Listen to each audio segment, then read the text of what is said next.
Okay, here we go. And we are live. Hello, friends on YouTube. We're excited to be here for office hours on this Friday, August 20th.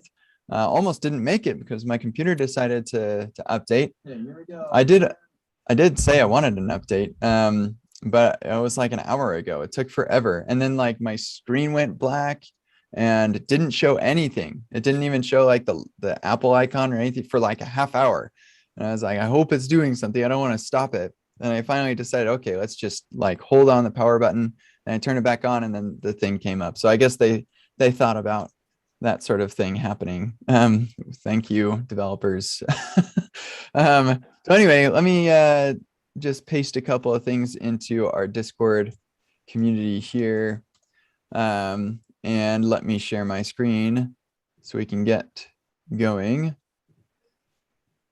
There we go. And Zoom never puts things where I want them. I always got to move things around. Okay, cool.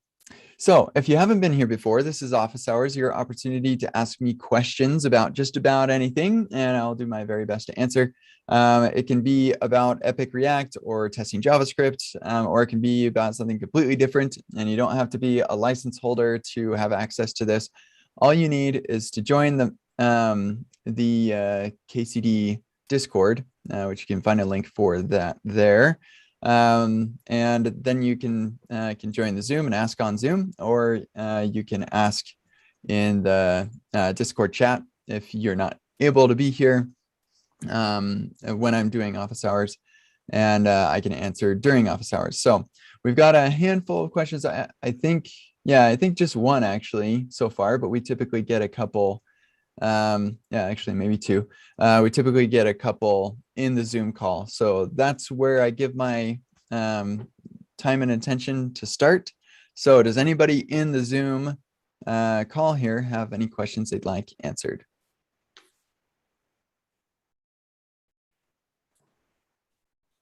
All right, sweet. So I'll just scroll up here to Gustavo's question. I'm in the position to recommend a style guide at my current job.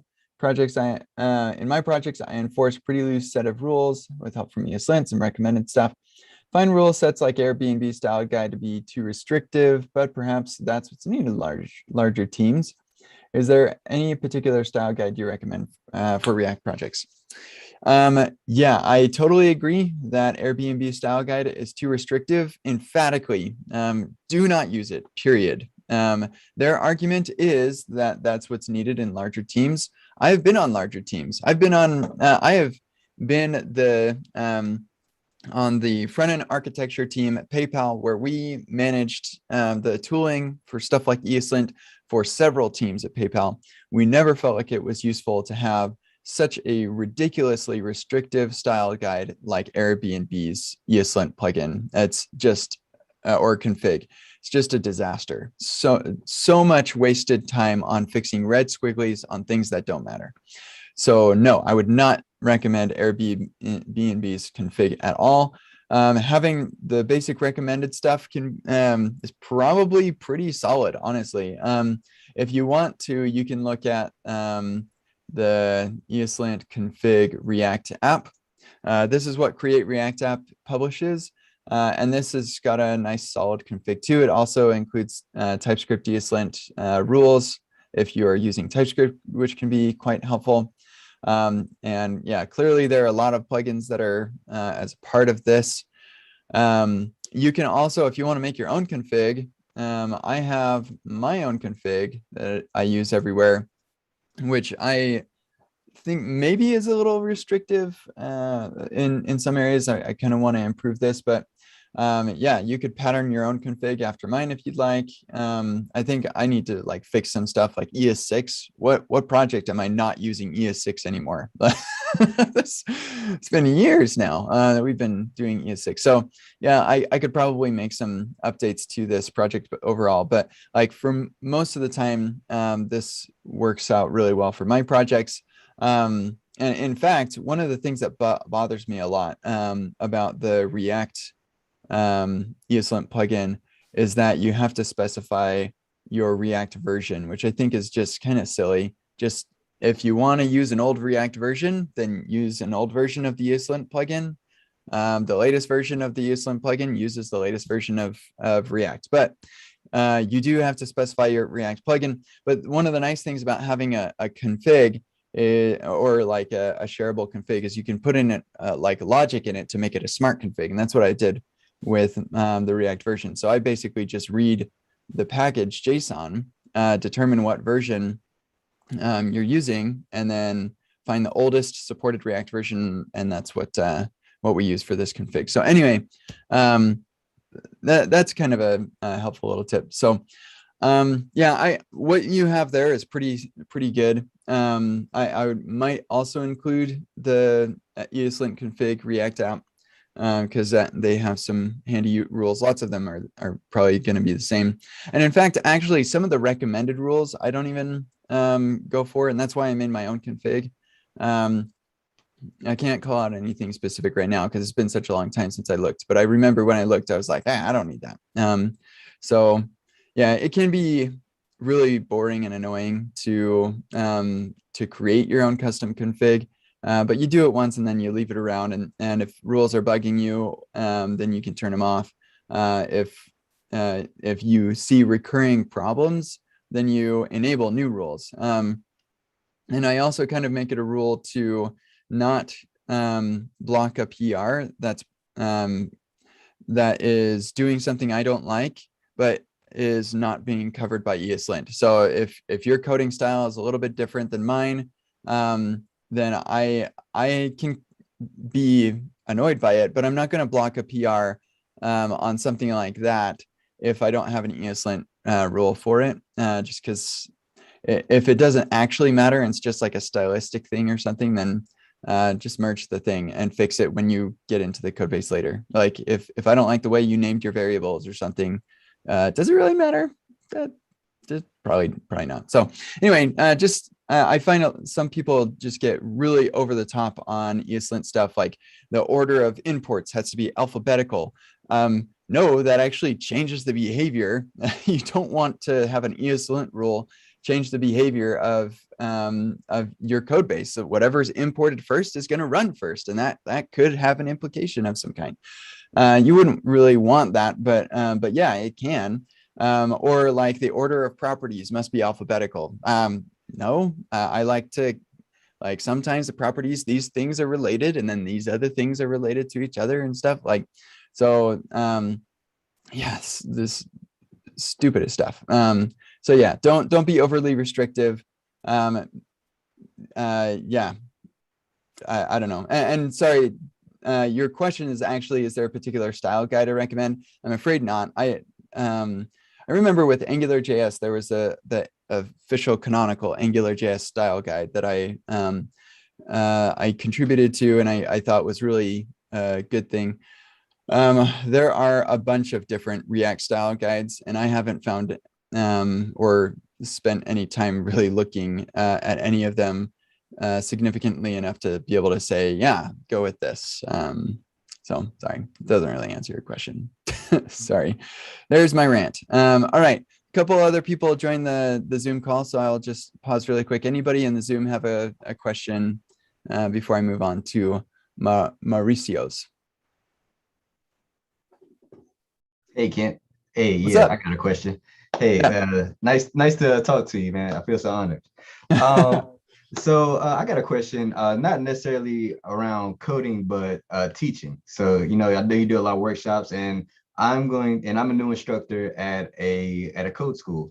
So I wanted to see if you had any tips around, actually teaching and, trying to help students learn. I'm sure you do, because this is your thing. So anything you would give like a fresh teacher, because I've been teaching, and I think it's been effective up to a point, but I want to, really invest time into my, teaching strategy to make it the most effective. Yeah, very cool. And am I pronouncing your name right? It's Vanta? Vante. Vante. Yes, Cool. sir. Yeah, sweet. Congratulations on the new teaching stuff. That's exciting. Yeah, so the first thing that I'll say is that your teaching will get better over time. It's a learned skill that the more time you spend doing it, the better that you're going to get at it. And so for that reason, one mistake that I see some people make is they start comparing themselves to teachers who have been teaching for a really long time and feeling like they're no good. Yeah, you can spend a lot of time comparing yourself to other people and feeling like you're not as good as they are. And just remember that like you will get better and they've had a lot of experience.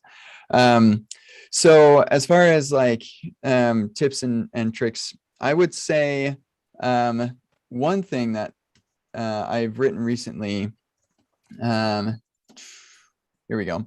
How I teach could be really helpful. I'll paste a link to this in our Discord. And then how I record educational videos. It sounds like you're not going to be doing videos. Or if you are, then this would be. Well, really, I want to. I want to do that too. So eventually. Cool. Yeah. So that could be helpful. Yeah. I guess to summarize what these say, one book that helped a ton is Make It Stick. And that's in how I teach. I kind of give an overview of it. I link to this video that kind of is like the Cliff Notes version. It's really, really good.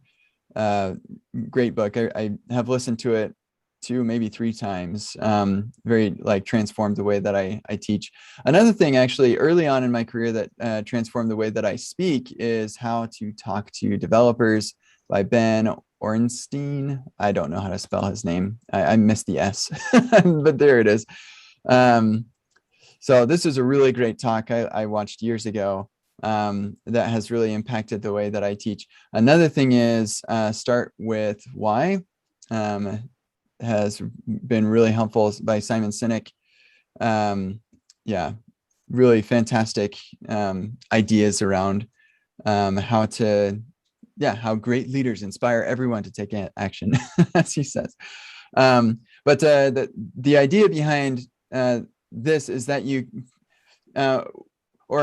how that changed the way that I teach or approach teaching is, rather than just explaining the topic that I have that I want to teach you, I try to show you the problem first. And in the workshops that I give, early on I used to say, okay, so we're going to learn about I don't know, what would it be early on? It wouldn't be hooks, but let's just use that as an example. We're going to use the use state hook. So let me show you how I would use the use state hook to make a counter component. And so now you say use state here, I get my count and my set count, and then I have this button and I call set count on click. And okay, so now that I've shown you how this thing works, now I'm going to have you do an exercise. And for this one, you're going to make a decrement counter or something like, so basically you're going to do the exact same thing I did, just slightly changed so that it's not exactly the same thing. And I did that for maybe like 2 years of the early days of my workshopping. Maybe just a year before I realized that nobody had any questions. And in fact, I remember tweeting like, I'm teaching React to this group of people and nobody has any questions. That's like, must speak to how simple React is. And Kyle Simpson, Getify, tweeted back at me and he said, normally when people aren't asking any questions, I take that to mean that I'm not explaining things well enough. And so they're either just confused or they're not actually learning anything. And I realized that is exactly the case. And so what I do instead now, based on some stuff that I learned in Make It Stick, is I just present the problem first. And I say, hey, we have this this UI that we're trying to build. It's a counter. It's really simple. And so we need to have some mechanism for managing state. Here's a link to the docs on that. And like, maybe I'll show an example just in code, but I'm not going to teach anything. I just present the problem. I don't teach anything. Just here's the problem. And here are resources for you to go solve this problem. Now go solve it. And then in my workshop exercises, I'll have Cody the koala as a little emoji around saying, okay, here you're going to need to do this, and here's what you're going to need to do here, and whatever, just to kind of be a little bit of a guide through the exercise, because you don't want to throw them in the deep end without anything. This is kind of like your life preserver or whatever. And so they work through it, and in the process, they're coming up with questions, and that's what you're really trying to pull out during a workshop. Is you're trying to get them to think of questions. The sorts of things that they will wonder when they leave the workshop and go to apply what they've been learning on their own. It's all about like, okay, let's see how many questions we can get people to ask so that they don't have to ask those questions when I'm not around. Because the entire benefit of being in a workshop is that you have the expert there to answer your questions. Right. But especially for people who haven't already tried and experienced what you're teaching, they don't know what questions to ask. And so by kind of throwing them in the deep end, maybe giving them a little assistance right at the start, then it's almost like they are in that situation where you're not around and they're just floundering on their own. And so they come up with all these questions. And then when the exercise time is done, whether or not they finished is actually not really all that relevant. So I often do end before people have time to finish, because what matters is that they've faced the problem and they've been working on it. So their brain is open to receive answers to the questions that they've been thinking. And so then I work through the solution, and in the time that I've been teaching this, I have heard like a ton of questions already. And so I can kind of assume or answer the questions that I think people are going to be asking kind of ahead of time. And so these people who have these questions in their mind, they're watching me solve the problem, and I'm answering these questions. Boom, boom, boom, boom. Okay, now I get it. And because they had that question and they got that answer, they'll remember it better. And I should have said this earlier, but that's my number one objective when I'm teaching. That like, if they can't remember, then the entire experience was worthless. So the entire objective is for them to remember what they have learned. That's all that matters. If that doesn't happen, then nothing else matters. So and so by making them have the questions, I answer the questions, it helps them remember it better. Whereas like the inverse, the mistake that I made early on, and the mistake that I see a lot of people make, is they try to answer questions that nobody has asked yet. And it's very difficult to remember things that I have, like that you haven't struggled with first. So it's like, if I show you, oh, well, we've got to destructure this, but you haven't experienced why it's a pain that if you don't destructure it, then you won't remember it as well. So anyway, I go through the solution, and then I open it up to questions that I may not have touched on during my solution. And then we move on to the next thing. But yeah, I think hopefully like these are enough resources to kind of fill in anything else that I may have missed. But yeah, teaching is a fun thing. Good luck with that. Do you have any other like follow-up questions or anything I didn't touch on that you're wondering? No, I think this is great. I remember watching something else of yours. I do remember the Make It Stick book that you remember. So I actually went and bought that already. As soon as I got the role. But now this is great. And I got the links that you posted in Discord. I'm gonna go read all this. And again, I appreciate all your advice. Thank you. Yeah, absolutely. Sure thing. Thanks for asking, Vante. All right, sweet. Unless there are any other questions in Zoom, I'll come back here to Mauricio's question. And I know that Peter had answered this, but let me just take a look and see if I have any follow-ups. So yeah, this is a question about Epic React, whether it covers state management. It does not cover anything, any external libraries like Redux.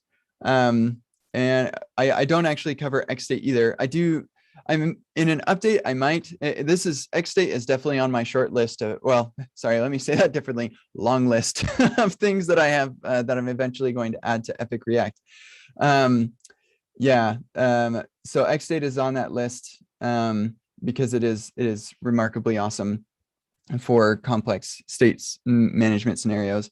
I don't know if I'd use it for application state management, but certainly for a component that has complex state aspects to it, I would definitely reach for XState. There are some things that are just obvious. Like, for example, I wrote a audio recorder in the browser a few months ago and used XState. Like, I thought about the problem like, yes, this is obviously an XState sort of problem. I need a state machine for that. And it delivered for sure. I'm still not very good at using XState. and I still managed to make something that works.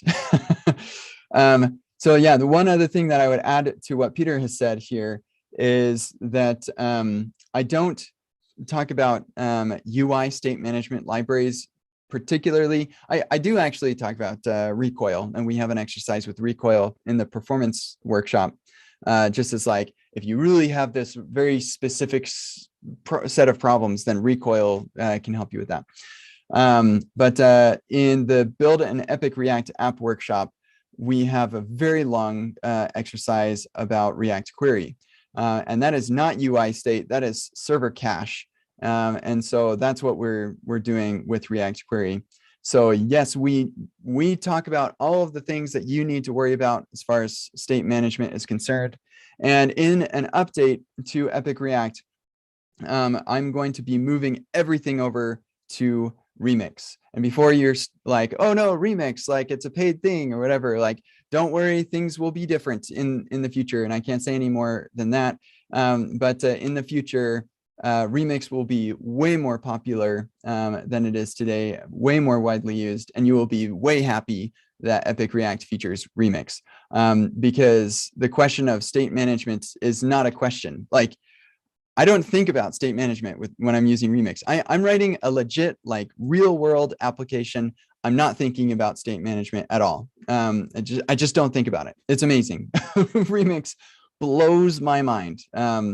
But it's not like, oh, Remix has this cool API for managing state. It doesn't. It just doesn't have any of the problems that you have when you use anything else. It's amazing. I can't wait until my site is released and I have time to sit down and write the like dozens of blog posts I have in my mind about why Remix is just so amazing.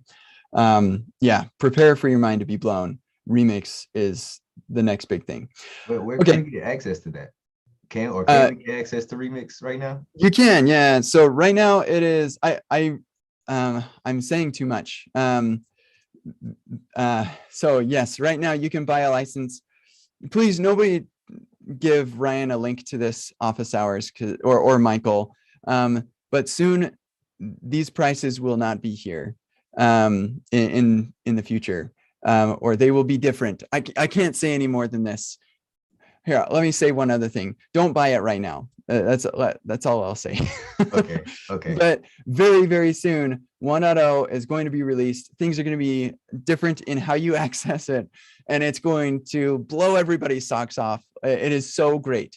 I don't care how much you love Next.js, and Next is great. If you love it, keep with it if you want to. But my goodness, Remix is going to blow your socks off. It's so great. Oh my gosh, it's so great. So anyway, we're going to move on so I don't say anything else I'm not supposed to. With Dimitri's question, how to decide whether to use Redux or MobX or go with use context. Okay, so here's the solution. Use Remix. And then you don't have to worry about this stuff. I'm serious, like, you don't think about it. It's just not a thing. I do have use context in my app, but I've realized that I don't need it. I have other Remix gives me other things for accessing state that happens to be held in a parent route or whatever.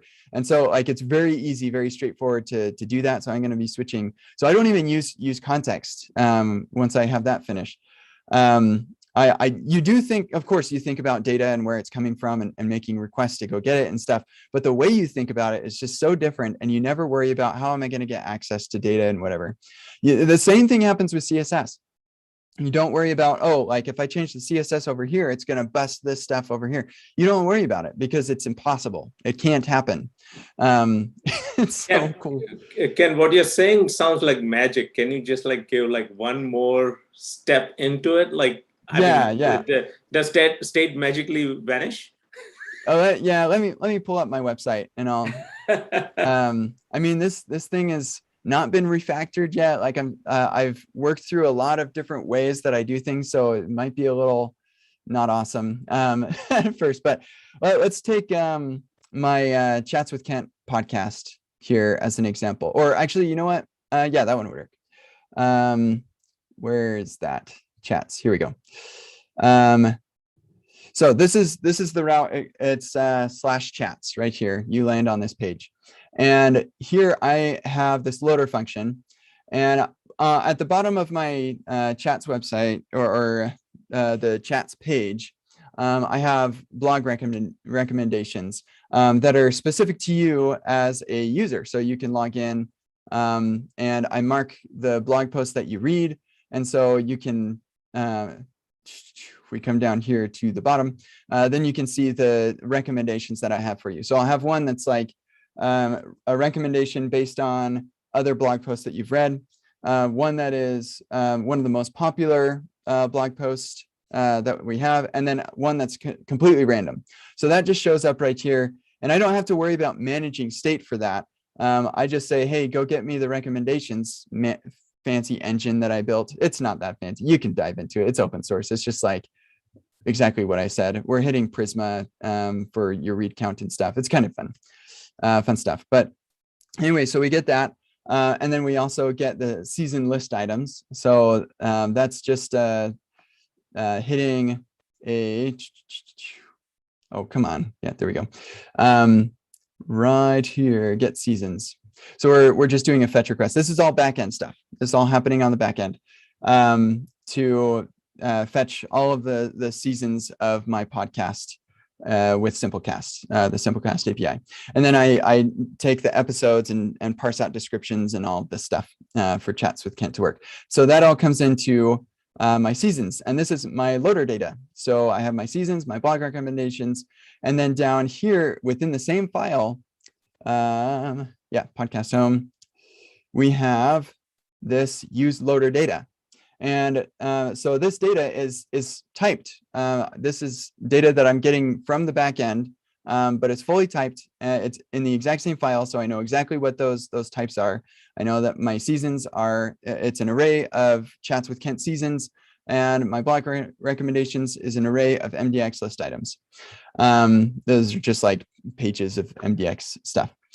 So I have all of that data. I can manage it however I want. And yeah, and then I just render it out. This is pretty simple because it's just like literally a get. There's no mutations here. I'll show you that here in a second.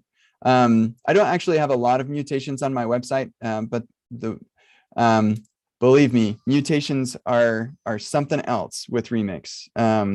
Yeah, you don't worry about mutations. It's nuts. Anyway, so some things to notice about this.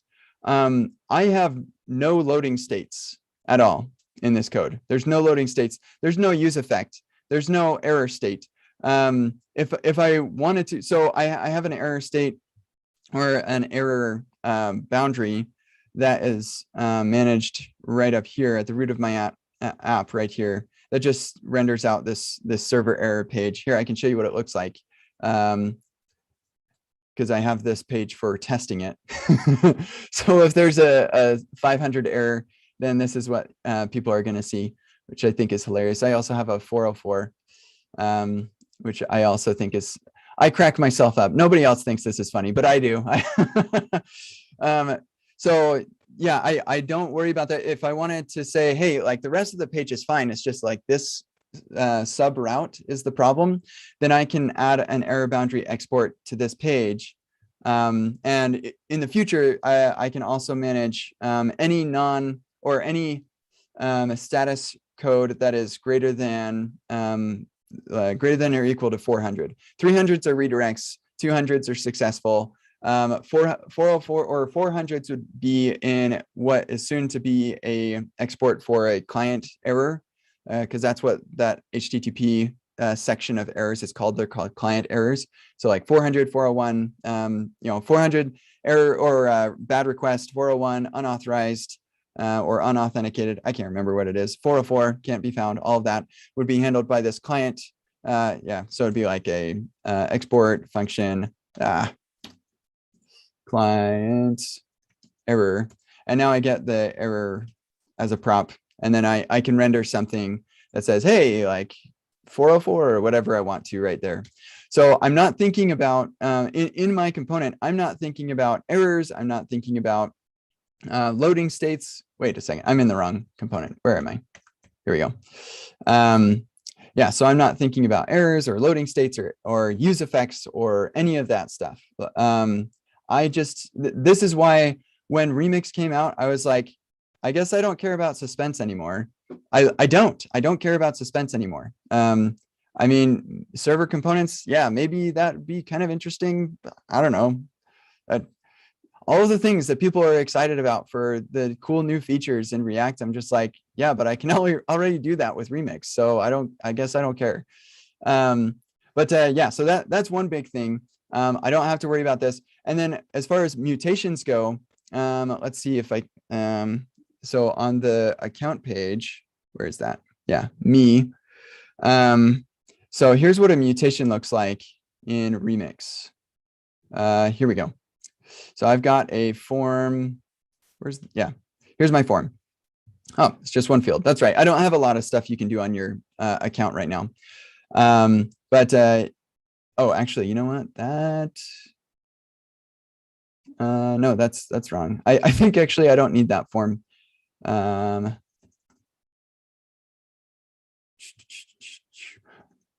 Yeah, this is probably a bad example. There should be, because you can't edit your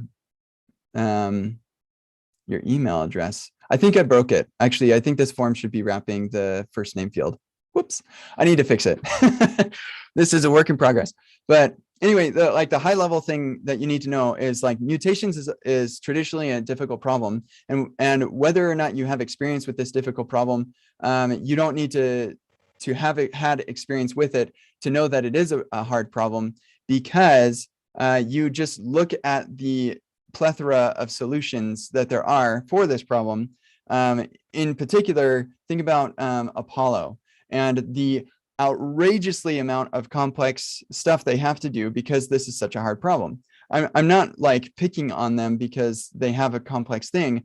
I'm just saying that it is a complex problem because you have to keep the cache of your data on the client up to date with what is in reality on the server. Otherwise, you're like editing things that somebody else has changed or whatever. Like you cannot not rely on that cache. And so when I make a mutation, what Apollo will try to do is it tries to just update the parts of the state that are going to be modified by that mutation. And that is just enormously complex. Well, what Remix does is you have your loaders for going to get all of the data, and then and those all run on the server, and then that sends that data back to your client, or as like part of the server rendering process. And then when you make a mutation, then Remix says by default, this is what it does. Is it says, oh, you made a mutation. I don't know what that could have changed. I'm just going to embrace that fact. I don't know what that could have changed. So we are going to say all of the loaders that are currently on the page, or all components that are using loaders on the page, we'll just invalidate all of that, and we'll call them all in parallel so that we can go get the fresh data. Now, you might say, well, I mean, I do have some data on the page that will never change, or that rarely changes. I don't want it to go and re-request that stuff. What a waste. And so Remix has an API, or very soon we'll have an API for saying, actually, here are the situations in which this data should be updated.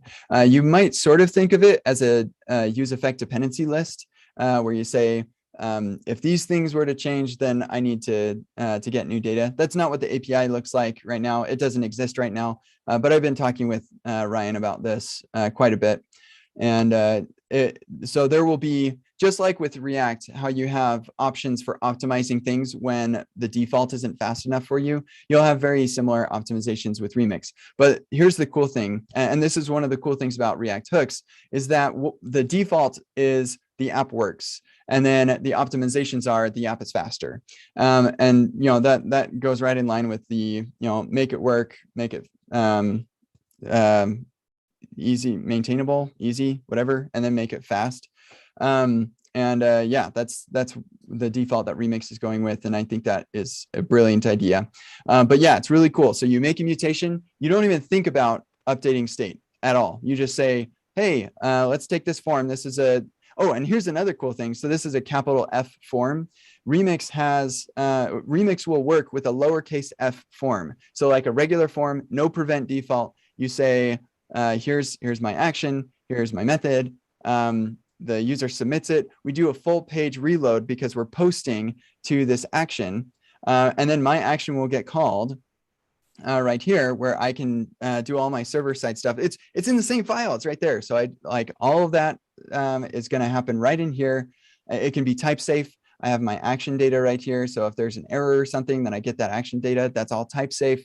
I know exactly what's on that. And then, yeah, from there, you can, you don't have to worry about updating your state or anything. It's all just magically just awesome. Oh my gosh, it gets updated for you. And then if you need to optimize it, there will be APIs for that.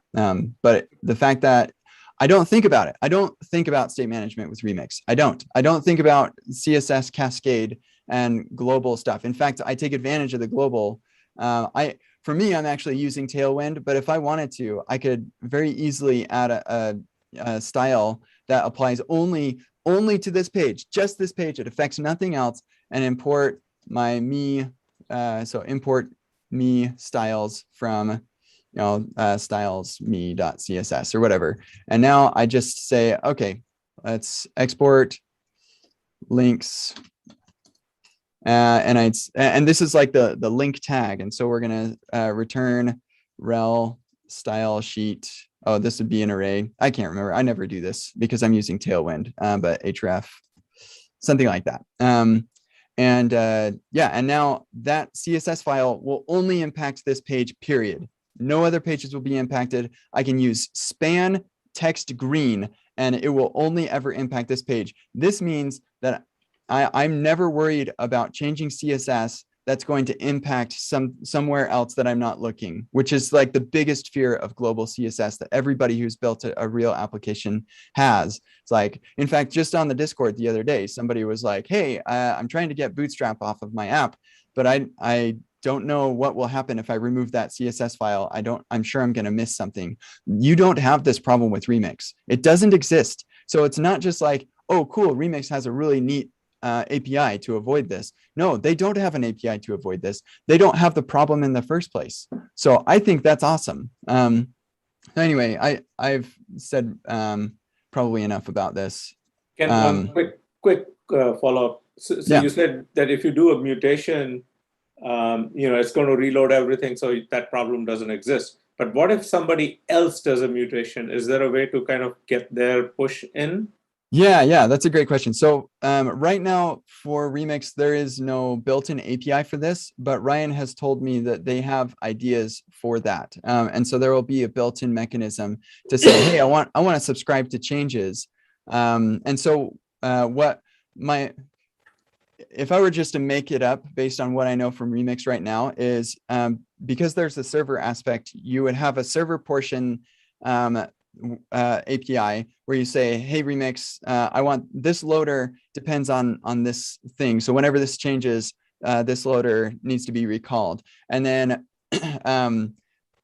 I think that's probably all you'd have to do. And then on the client side, Remix would just know, oh, okay, so we've got a subscription here. So it will set up the WebSocket for you. And then whenever that loader needs to get recalled, then it will get recalled and then go and update your component. And that'll all just happen. So it'll probably be something as simple as, I don't know, like subscribe thing. And then boom, you're done. Like it is subscribed to your, backend, whatever it is. And that all just, yeah, that's my guess is what the API would look like. And here, this is what happens when you just nail the fundamentals. And that's what they did. And this is why it's been almost a year since Ryan first showed me the like a little demo of Remix. I remember it was over a year ago that he started working on, he was actually going to build something like Epic React. We were in talks, actually, fun little history. January of last year, 2020, before everything terrible happened, I was planning on doing something like Epic React. I don't remember whether I'd called it that yet or not. And I was in talks with Egghead. Egghead doesn't even know this story.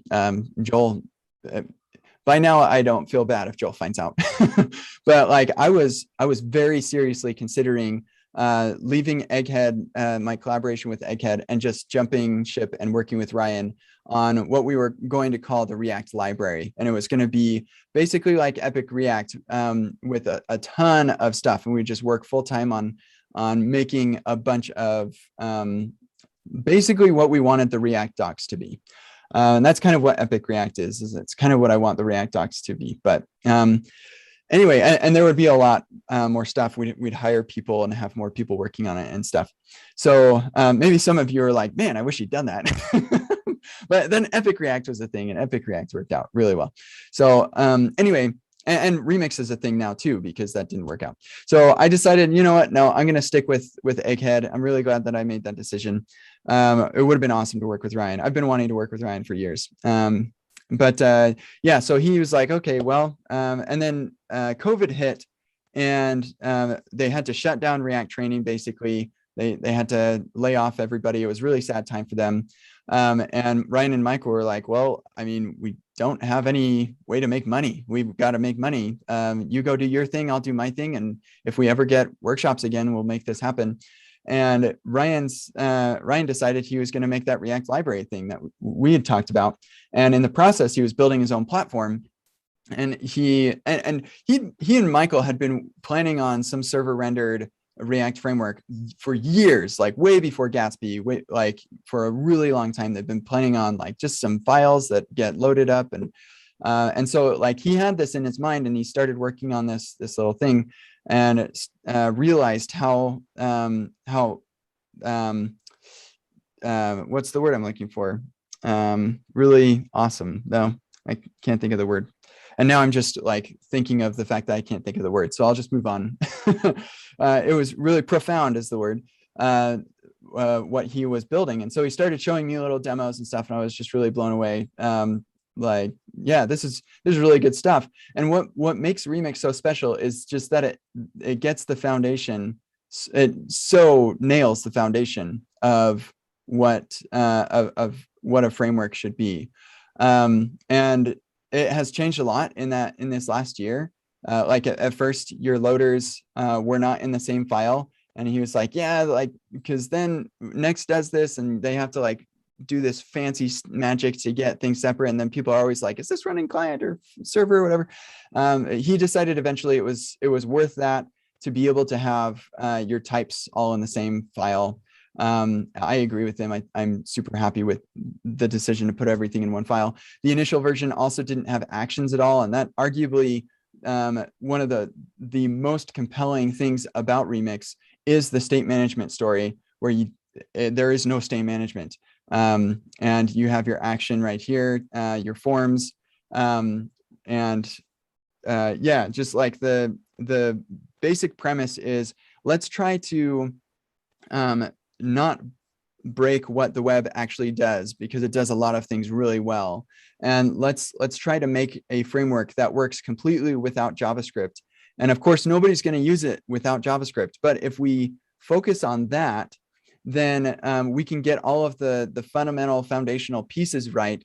And then we turn on JavaScript, and all of this magical other really cool stuff will work as well. And it has. It's just paid off super, super well. So yeah, anyway, that's just, I've been gushing over Remix for a year, and I can't wait. We're weeks away from me having my site finished and released. And I'm planning on writing a couple of blog posts about Remix specifically. I'm preparing workshops about Remix. In fact, I've got, let's see, workshops, Remix. Build better apps with Remix. This is a workshop that I'm planning on giving pretty soon. And also React authentication. Where is that? Yeah, here it is. This one, I'm calling it React authentication because nobody will sign up for it if I say Remix authentication. But we're going to be doing Remix because it's the best way to build apps and authentication. And it is so simple. Like, it took me a while to get here, but I'm rolling my own authentication and feel awesome about it. This, yeah, 176 lines of custom hand-rolled authentication. So anyway, it's awesome. I need to hang up on this person and say, I'll I'll call you back. Yeah, well, there's a little bit more because we have the database portion, and Prisma actually is another thing that just blows my socks off. But they do some stuff like in here, I create the magic link and validate magic links and stuff like that. So I don't have reset password and stuff like that. So maybe it doesn't take as much because I don't have those things. But the other cool thing about it is because they've got the foundation so solid, it's really easy to build abstractions on top of it. And this is one of the nice things about hooks, right? It's like, it's a really great atomic foundation, not exactly something I enjoy, especially like use effects. A lot of people don't really enjoy using those base hooks a lot. But they're really, really great atoms to build molecules out of. And it's just so much easier to build something simple on top of something else that's simple than it is to try and make something useful on top of something that's complex. And Remix is a simple and really powerful framework. So I've never been so excited about building for the web since Remix came around. And unfortunately, my website, while it may be the biggest Remix app in existence right now. In fact, I wonder, I think I've still got in NPX, let's clock, here we go. So we'll put that right here. So we'll measure all the code that I have in my app, in my types, my tests, styles, mocks, Cypress, Prisma, and GitHub. And so we have 21,000, almost 22,000 lines of code in this app that I've been working on for the last 7 months. And not just me, but Stefan in our Discord community, many of you know him, has helped me with implementing some designs. But it's a pretty sizable app. And so I feel like I have a pretty solid grasp on what this framework is capable of. And you can build anything with Remix. Anything you do on the web, anything, you can build it with Remix. And you will be well served to do that. Unfortunately, because I've been working on this for so long, and I started when Remix was, before we even had actions and forms and stuff, my code base resembles that a little bit. But I could not be more happy with what Remix has offered me. Okay, I'm going to stop. I talked for like 20 minutes about how much I love Remix, but it's just so great. Okay, anyway, there it is, Remix. It's awesome. Okay, coming back here to questions. Oh, yes, Dimitri, this is how this happened. If you are not going to use Remix, then use React Query, and you also don't need either of these tools. You can use context for your UI state and React Query for your backend cache. And this is... And one question about React Query. Yeah. I write a lot of financial industries applications, and people are very wary of using caches. So they want up to the minute data. So they don't want to rely on caches. As the moment you have a chance to refresh your entire page, they'll just refresh the entire page. They don't want to use caches. So in those situations, is React Query really that useful? Yeah, that's a great question. So it is still very useful because it manages your it manages the data that is coming. So you can configure React Query to just immediately invalidate all of the data as soon as it's loaded. And so like anytime you render a new component that uses that data or something, I'm guessing that's what I do. I just keep all the caches invalid, but then I kind of wonder what seems like all it buys me is like the the hook that says, okay, I'm going to give you a loading indicator, I'm going to give you an error and all that stuff. You don't have to kind of hook those states in yourself. Yeah. I mean, so like the alternative is to like put the request in each individual component, but then you have a problem of making request for the exact same data in multiple components, which you probably wouldn't want to do. And so that's just right there. That's something that React Query can help you with, is you just have that same query key. And normally you create a hook out of that, and then you just use that same hook. So you don't have to worry about the query key either. Yeah, and then you could just disable that. The other thing is, in that sort of setting, you'd probably want a WebSocket to update so that people don't have to refresh or even navigate around, but it's just constantly the latest thing.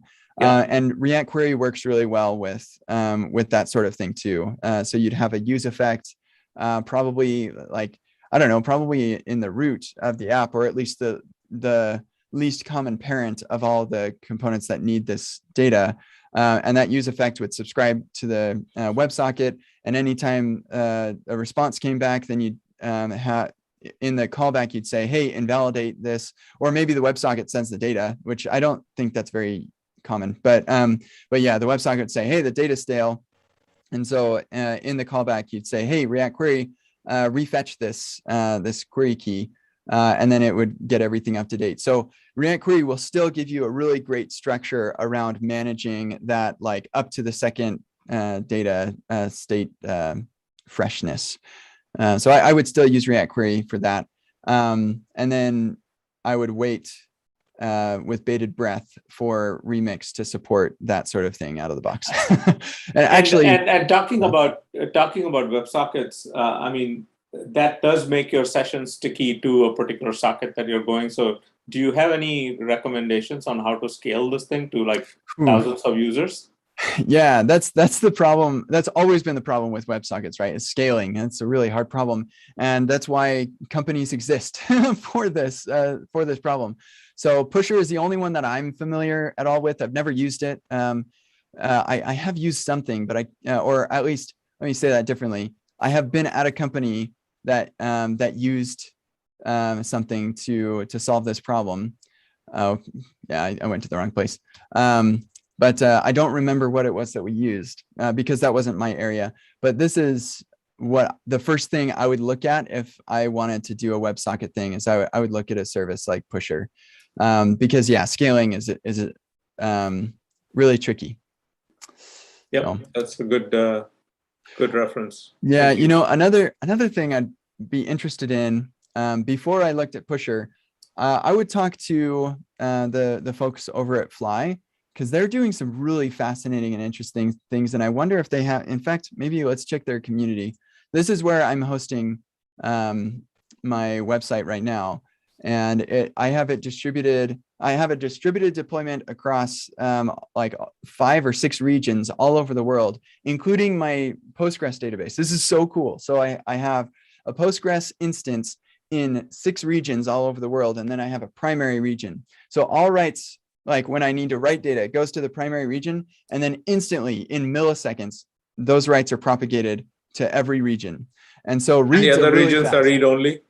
Yeah, yep. All the other regions are read only. And actually the implementation is all of these other regions just assume that everything works. When I try to do a write to those databases, that throws an error, and my server catches that error and it says, oh, this was a write error. So let me replay the same request by just sending the response with a special header that Fly will notice and say, oh, you wanted to replay this. Let me just take that original request that you're responding to and instead play it to this other region, which can do the write. And so it's actually quite simple. I don't have to do, there's like a little bit of code in my app that manages this. And then I can deploy Postgres all over the world. So it's super fast for everybody. I have one primary region where writes are propagated to all those regions instantly. Like seriously, it's so fast, like milliseconds, it gets everywhere. And then, yeah, and same thing for Redis. I have a Redis cache for, actually Postgres is fast enough. I don't cache my Postgres queries, not yet. We'll see what happens when I have to scale. But like I compile my blog posts on the fly. And so that takes some time. So I cache that in Redis. And so like reading that from Redis is like 5 milliseconds, but it's all over the place as well. So yeah. Do you know if they build on top of AWS or something? Because AWS gives you that same functionality. No, so they use some of the like Firecracker from AWS, but they are custom. They do their own thing. Wow. It's been, yeah, working with them has been phenomenal. But let me just see really quick if they have anything in the community about WebSockets. So some people are doing WebSockets. They do have somebody who's doing, yeah, here we go. How to WebSocket on fly. I'm not going to spend any more time on this, but if you want to look at that, that would be another thing I would look into, is I'd see if I could do it on fly. But if not, then I'd probably just use Pusher. Okay, thank you for that. Yeah. Yeah, I've been really happy.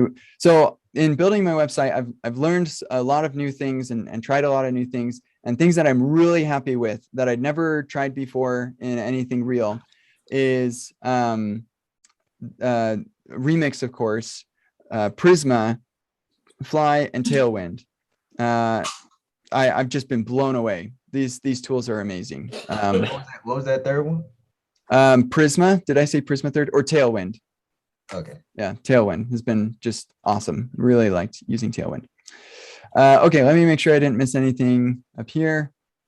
Y Lin is saying, do you have any recommendation for starting learning service worker, PWAs, any articles or courses? I think Front End Masters has a course about this.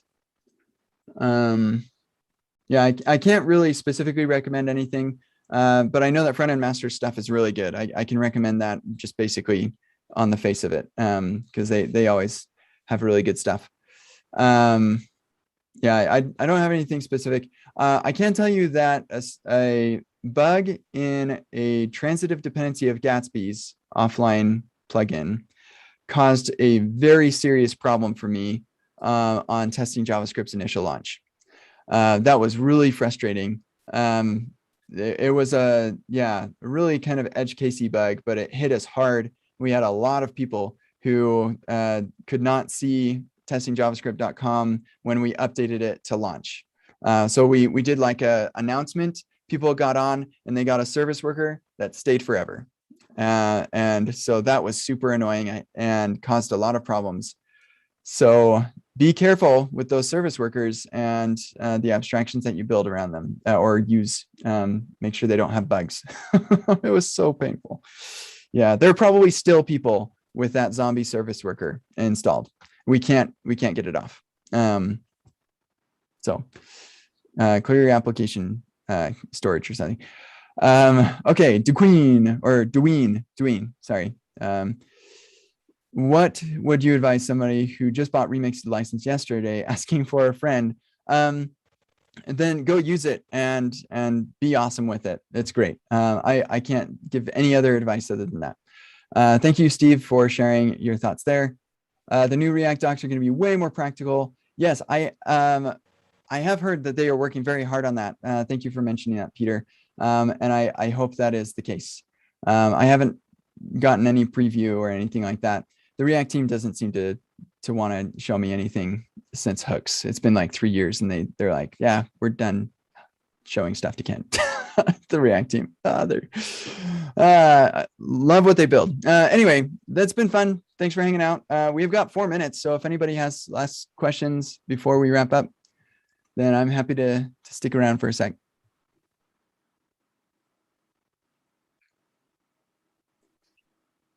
Okay, cool, sweet. Then that is it for me. Thanks for hanging out. We should be, August. Yeah, we've got another week. And then September 3rd, I can't remember what that's about, but I won't be available, I guess. But next week, I'll see you all, and it will be fun, and it will be great. And I hope you have a wonderful day.